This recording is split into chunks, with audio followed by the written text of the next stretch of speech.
এই যে এখানে দেখা যাচ্ছে দুরিয়ান, তারপরে মিষ্টি আলু। এখান থেকে একটা তরমুজ কিনলাম।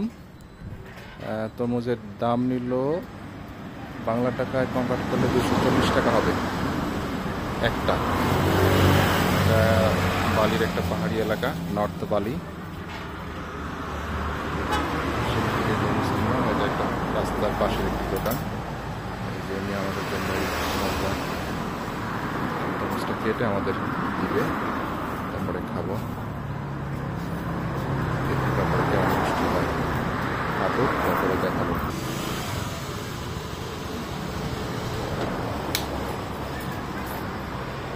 মাশাআল্লাহ, বেশ ভালো।